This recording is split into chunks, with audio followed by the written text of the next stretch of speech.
Yo, what up? This is a later video than what you used to. Actually, when I started off, I was doing all my shit pretty late. But today was balance sheet day. Something I try to do. I mean, I'm supposed to be doing it like probably once a month. Realistically, I do this maybe 3 or 4 times a year, which is decent, good enough for what I've been needing it for. But basically, your balance sheet is all your finances in one spot. So it'll tell you, what your net worth is, essentially. Gives you your liabilities, all your expenses, all your assets, listing out everything for the whole month. And you should be doing this. Most of y'all have never done it, so you should do this today or tomorrow. Today or tomorrow. I ain't gonna give you no other time frames. Today or tomorrow. Get you a balance sheet. Honestly, if you want mine, I did mine on Excel. I can just email it to you. So drop your emails in the comments if you want mines. I'll email it to you, and then you can just delete my shit, type in your stuff, and bam, it'll essentially be all good for you because I got calculations and whatnot in there already. So I'm gonna pull up mine right now. I spent the last couple hours at Starbucks, like editing my shit. So I didn't know how far off my shit really was. So let's see. Let me pull this up real quick on my laptop. But yeah, man, this is one of those things I actually learned from Robert Kiyosaki, Rich Dad Poor Dad. He talks about knowing your balance sheet, and he made this game called Cash Flow, which is actually a really good game. It's he has a board game version and then he has an app version. I've only played the app version, and that was one of those games, like, well, still is one of those games I'll play with my exes or my current girl, just because, if I'm getting my bread up, my financial literacy up, I want my girl to get her shit up too. You know what I mean? Because eventually shit probably not gonna last, but I at least want to leave you better off than when you met me. You dig? Like, I ain't a complete ass. Let's see documents. But yeah, but basically I just list, at the very least, you should be able to just write down all your monthly expenses, everything. Like, go through all your credit cards, debit cards, whatever you got on auto pay. Go find all that shit, write it down, or type it up, whatever. Just have a list of all of it so you actually know what's going out and coming in. I feel like most people know what's coming in, because who not paying attention to their paycheck? Let's see. Finance. So I'm gonna try to show y'all a little bit of mine. It's I can't really pull it up on screen on my phone, but I can at least turn my laptop around and maybe it'll show. Who knows? If not, I can just read it off the numbers to you. I'm not gonna go through the whole damn thing, but I'm gonna give you enough for the gist. I did find some mistakes in mine, which is another reason you should be doing yours on a regular basis. So when I was doing my monthly expenses, I forgot to calculate my taxes for the month. Like, I calculated them per check because that's what I can see. And so I was taking my monthly expenses, my monthly income, minus 1 week worth of taxes instead of 4 weeks worth of taxes. And I was throwing my numbers off because I'm like, man, I should have like 7 bands left over every month after I pay my expenses. And like, I definitely ain't got that. I'm like, what the fuck am I spending money on? Now, I do need to go and check out a couple expenses. I know there's a few things I'm paying for on AutoPay that I should not be. And I got Rocket Money, which is cool at tracking stuff. I have never been able to cancel any subscription through Rocket Money at all, ever. Anytime I try, it tells me to just go to the website and do it my damn self. So, yeah, like right now, I'm pretty sure I got like 4 gym memberships. I'm only using 2, so it ain't a lot of money, but it add up. over time, like years and stuff. Let's see. So right now, and I got mine broken down. Actually, let me see if I can show you. If I can show you. Oh, that look. I don't know if you can zoom. Oh, can I focus? Can I focus on it? Oh, I can't. Anyway, but I got my so I got my income up here. I got all my expenses right there. And if I scroll down, yeah. So I got my assets, liabilities right there. And over here, that's basically all my credit cards. And like, oh yeah, in this little section, that's what I just spent a lot of time editing today, was my paychecks. So that way I can I got it set up to where I can just type in how many hours I worked for the week, which I generally work the same amount of hours every week, but my schedule changed so much. So I can just type in what I work for the week, and it'll automatically calculate the whole month for me, minus taxes, and then give me my monthly income. So let's see. So I'm at right now in AZ $60 an hour. I mainly got two things that I'm focused on. So I got a 40-hour work week, which I never fucking work. And I don't think I've ever worked under shit. I think I probably did a couple of weeks where I worked 50 hours, but for the most part, I never work under 60. So I have 40-hour work week and a 60-hour work week. Whatever. And let's see. So yeah, so $60 an hour. We'll do the 40-hour work week first. $60 an hour times 40 minus taxes gives me about $8,160, give or take. And I kind of just did like an average around it, my taxes, so it ain't gonna be an exact number, but it's enough. I normally try to round down for the bread, so that way I have more money than I was expecting to have instead of less. So yeah, 40-hour work week gives me about just over 8 bands for the month. And then my monthly expenses, I can read those off. It's a decent amount, but when I'm looking at it, I'm not really paying that much for each individual thing. It's just a bunch of shit that stacks up on top of each other. So like YouTube Premium, need that. I think that's like $15 a month right now. Change shit. I'll pay that, not to not to watch no damn ads. See, medical bills, like $500 a month. That'll be gone in a couple months. That's another thing with this balance sheet. It helps you kind of gauge how long it's gonna take you to pay off certain stuff. So medical bills, $500. Experian, to track my credit, I'm paying like $25 a month for that. That I keep. Car wash, $27. I live in this motherfucker, so I need that. Tile, which is a little square GPS thing. I got one on my keys, so that's just to track this so I don't lose my keys, which I've done that a couple times. That's $27. Oh no, that's $30. $30 a month. Gym. So gym, I lumped in both my gym memberships, which is EOS and Planet Fitness, and then also my trainer, which is like $350 a month or some shit. So all together, that's about $410. My office, I got an office for my business. It's $100 a month. It's basically a virtual office, a virtual mailbox. So that's $100 a month. I need that. Let's see. Taking some classes on investing. That's about $140 a month or $120.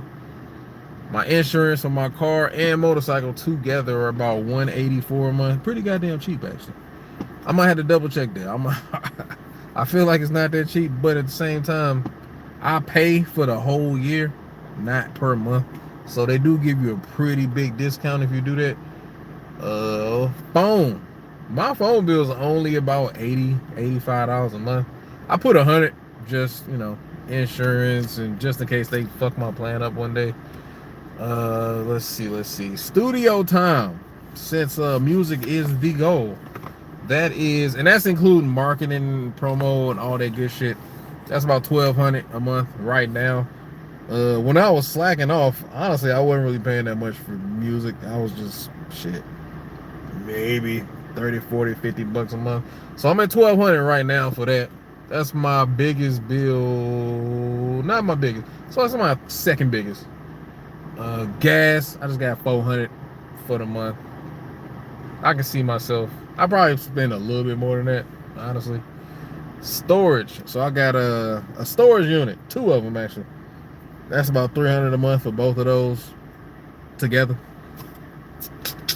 Other expenses, I always keep that at like $1,000 just for me buying random shit like stuff on Amazon, fast food, stuff like that. Savings. I had a financial advisor back in the days. Actually, a couple years ago, so I ain't gonna say back in the days. And he was big on not putting investments and savings as expenses, just because those technically make you money.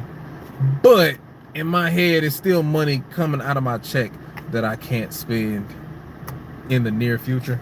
So I have it as an expense. So I take about $500 a week out of my check. I just actually updated that. It used to be $400. And basically, anytime I get a promotion or a raise, then I raise the amount that I put in my savings. So that way, my savings grows faster, and my lifestyle essentially stays the same, and I don't really notice a difference of that coming out of my check. So that's $2 for the month, $500 a week. Let's see. $15 a month. I got it down as rent, which I'm definitely not paying. Oh, my other mailbox. So I got another virtual mailbox, a personal one. That's about $15 a month. And my credit cards, as of now, the minimum payments at about to $370, which is a huge improvement for what I had before. Before, I was paying like $3 a month in credit card fees, and that was minimum payments. So me paying that shit down saved your boy almost $3. So that, and I didn't even really notice it until I did this today. Like redid my balance sheet. And let's see, I guess we can go over the assets. The only assets I really have is stock and crypto. But normally I will put those plus any real estate that I own down here too. So right now I got like 120 shares of AGNC. That's a REIT. Real estate stock portfolio. If you don't know stocks, whatever. I got 45 shares of Ulti. That's a nice little fund. It's actually tanking right now. 32 shares of Lyft. Lyft is actually doing pretty good. And then 5 shares of something called PSUS. Some puss. I don't know what that is. I don't even remember buying it. But I got in super early. It's doing okay. And then crypto, all together, I got like $3 in the crypto. Honestly, with the crash, that $3 used to be 6, probably closer to 10. So I lost like 7 fucking bands in crypto. But once the market goes back up, hopefully the shit that I'm sitting on, it'll at least go back to its normal price. And then, I'll be up 7, 8 bands. So that'd be nice in like a year or two. Oh, let's see.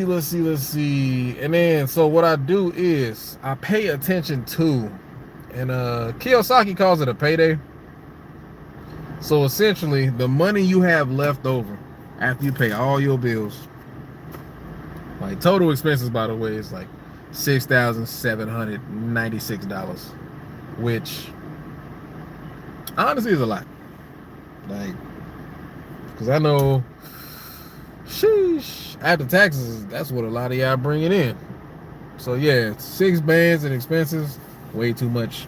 Especially not having a fucking apartment. Because if I had one, that'd be like another 2 bands added on to my expenses. And I'd be around 8, almost 9 bands a month. So the biggest expenses are medical bills, which I can get rid of in a couple months. Studio, can't really do much about that. Plus, that's more of an investment than anything. So once that pays off, I'll get all that money back. Then we got other expenses, which some months I'm not really buying extra shit, so that's just an extra $1,000 in my pocket. And then my savings, that's my biggest expense, honestly. So technically, if I just didn't save money, or not even that, if I counted the money in my savings and took that away from my expenses, then my total expenses would be about $4,500 a month, which is a little bit better, and still over $1,000 a week. But meh is what it is. So my payday, as in what I have left over after I pay all my expenses, if I were only to work 40 hours a week, which is rare in my, working trades and shit, especially electrical, I would have $1,364 left over, which ain't bad. And that's not and that's including me already putting away 2 bands for my savings. So at the end of the month, minimum, I should have $1,300 left over to just do whatever I want with. Ideally, I would take that money, pay off some debt. And then on the upper end, not even the upper end, the normal end, I'd say, a 60-hour work week is what I normally be working. At the end of the month, after 60 hours every week, I'd have about $3,436.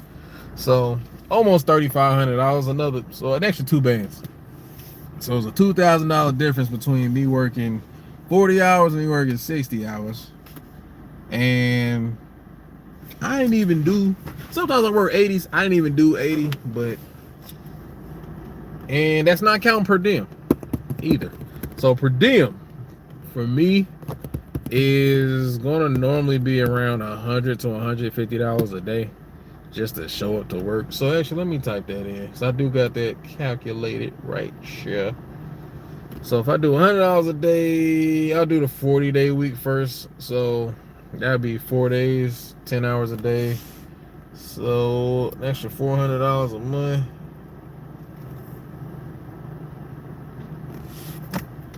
So for and I'll do both the 40 and the 60. So that would be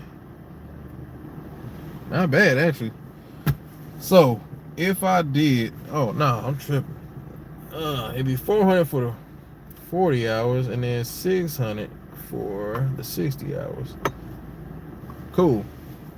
So if I was getting per diem every day, $100, which is kind of on, the lowest I've gotten is 75, but at my level, 100 is gonna be pretty normal.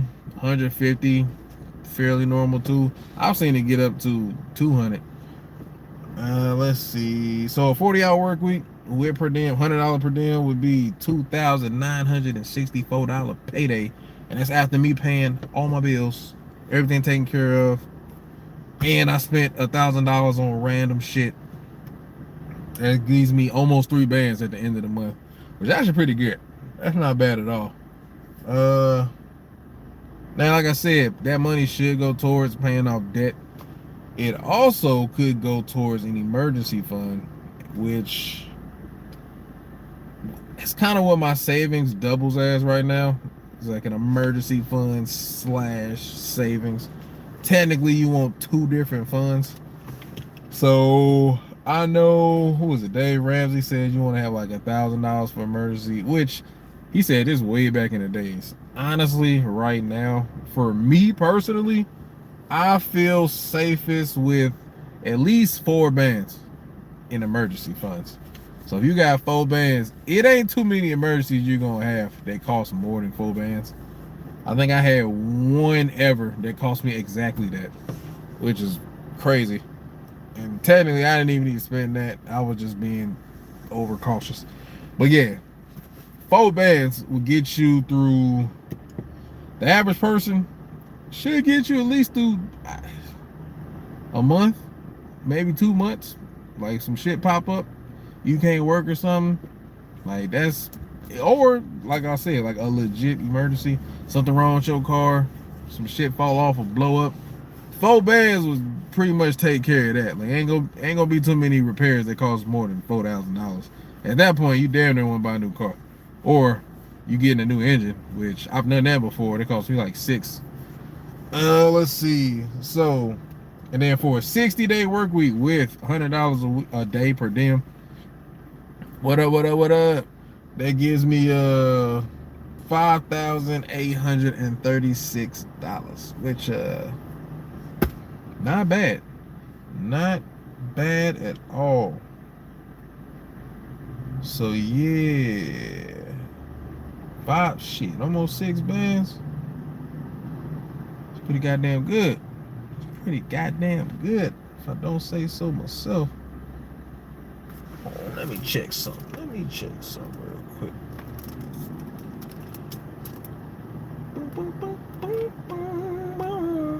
Oh yeah. Damn. At first, I thought I did the math wrong at first, but yeah, that's right. Shit, I forgot. So it's gonna be $600 a week for the whole month. So, sheesh. And normally per diem isn't taxed, so that's just extra bread that you can just do whatever you want with. Now, I was always told, whenever you get per diem, don't spend it. Like, save that shit. Like, put that shit into your savings for when shit gets slow. Cause shit, right now, I'm laid off and shit's slow right now. So I'm just waiting for the next job to kick off so I can get back to work and get some more checks in. But with that, if I can give me a job 60 hours a week, plus $100 a day per diem, which is pretty normal out here, I'd have almost 6 bands left over at the end of the month after paying all my expenses. Now, another thing I didn't realize, so I had my, I forgot that I got 2 business cards, credit cards, that I need to start paying off. I thought I just had the one. So luckily, I found this other one. It's on auto pay, so I ain't missing no payments. But yeah, so one of them, $3,000 exactly that I owe. And the other one is about $4,500. So I got $7,500 in credit cards for my business, which not that big of a deal. And with these numbers, essentially, if I get 60-hour work week on my next gig, I can pay that off in 2 months. Or pay both of them cards off. Yeah, so both of them cards we paid off in 2 months. And at that point, that would drop my monthly payments by $370, so almost $400. So that would save me an extra $400 a month, which $100 a week ain't nothing, but it's gas. That's some gas. And then from there, what other debt? Do I got any other debt? Oh yeah, the medical bills. So I got like 3 bands in medical bills. So once I pay, so altogether I got $10,000, $10,711 in debt right now at this very moment. So like I said, 60-hour work week, I'll be left with $5,800 at the end of the month. So in 2 months, 2 months of working not even every day, just Monday through Saturday, I'll be completely debt free. At least I should be, because I have enough money left over to pay off everything. And yeah, then after that, I would just be pocketing all that bread. Then I would just start looking at some real estate, more than likely, putting more money into my stocks. Because essentially what you want to do is, and what a big mistake a lot of people make is, pay off everything. You see your credit go up, you see your bills go down, and you thinking you got extra money to just do whatever the fuck you want. And you technically do, but you shouldn't. Like, don't go on no trips, don't go buy some fancy shit. You don't need a new car, you don't need new TV, you don't need a new mattress. What you need to do is take the extra money you got and make more money with it. That's what you do. Matter of fact, there's this book, one of my favorite books. It's called Richest Man in Babylon. That's one of my favorite like finance books, because like it's super simple, and it feels like it was written for kids, but the imagery in it, like, I can legit see this being like a cartoon. So if you got kids, or shit, if you trying to learn about finance and get your literacy up, check out that audiobook. The audiobook actually really good. I got mine on Audible. I don't know really where else you would get audiobooks. I guess maybe Amazon.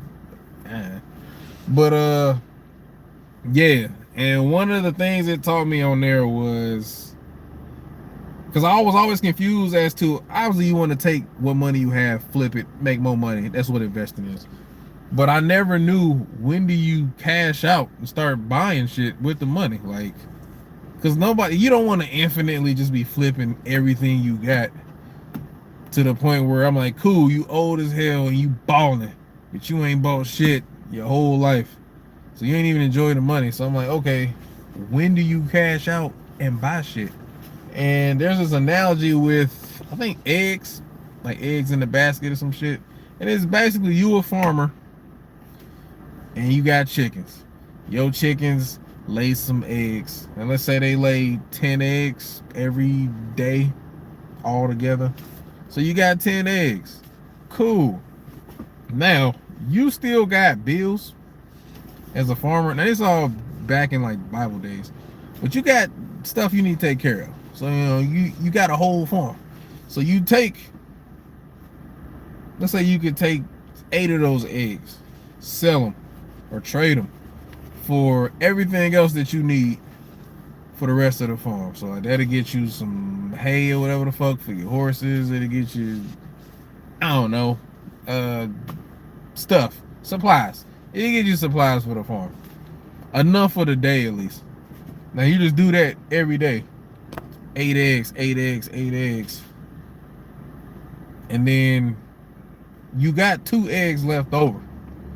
Now, you could take them 2 eggs and trade that for something like material, like some shit you don't need, like a scarf or some new Jesus sandals or whatever the fuck. And in the example in the book, it's basically saying don't do that. Like it says, flip your money at least twice, and then you can ball out on stupid shit. So essentially, you take that first 10 eggs, you take 8 of them, sell that 8, get your bread, and then you take the other 2. Well, actually, you would sell all 10 eggs. Now, the money you get from 10 eggs, you only need 8 eggs worth of money. So let's say you getting, I don't know, a gold coin for every egg bet, which is ridiculous, but I don't remember the exact numbers in the book. 10 eggs, 10 coins. Now you only need 8 to cover all your expenses for the day. So at the end of the month, you do 2 times 30. You got 60 coins left over that you didn't need, that you really don't need, because right now you done broke even, everything on your farm taken care of. Now you got 60 coins that you can do whatever you want with. Now, ideally, since you're making most of your money off chicken eggs, you would just buy more chickens. So you take them 60 coins, buy more chickens, now you can sell more eggs. So now instead of 2 eggs left over every day, now you got 4 eggs left over every day. Bam! You do that for a month. Now you got 4 times 30, it's 120. So now you got 120 coins. Now, that's only one flip though. So you gotta flip it again. So you take that 120 coins, try to double up your chickens again. So you buy some more chickens. So now instead of 4 coins every day, now you getting 8. Now you got 8 times that 30, 320 coins left over. Now you can take some of that 320, buy yourself something nice. But you don't use all of it. You use like half, or you just set a number in your head, like 20%. Honestly, what I would do is you take the 300, invest that, and then you got 20 left over. You take that 20, and then you just ball out with that 20 coins. But that's essentially what it teaches you. And there's a bunch of lessons in this book. That's why I like it so much. So Richest Man in Babylon, go check that out. And yeah, I think that's all I got for y'all today. This is just one of them Probably not super interesting unless you care about finance and getting your money up, which is a huge reason why I'm out here filming stuff. Because this is my road to 7 figures, and this is the way to get there. You got to start small, work your way up. It's boring as hell, but that's what you want. If it's boring, that means you're probably doing everything right. You don't want any excitement in your accounts at all. Excitement means drama. And drama means shit's going up fast and down fast. You don't want that in your personal finances. You want that shit just steady climb. And then, you know, it'd be nice to get that parabola going down. Get some exponential growth. But that comes later down the line once you get all the basics right. So yeah, get that financial literacy right. Book of the day, Richest Man in Babylon. Go check it out. If you're not a reader or you ain't got time, honestly, hop on ChatGPT, tell it to summarize all the major points and just put it in like bullet points for you, and then bow, you'll get the whole book, and you better read those in probably like 10-15 minutes. But yeah, I'm out. You dig?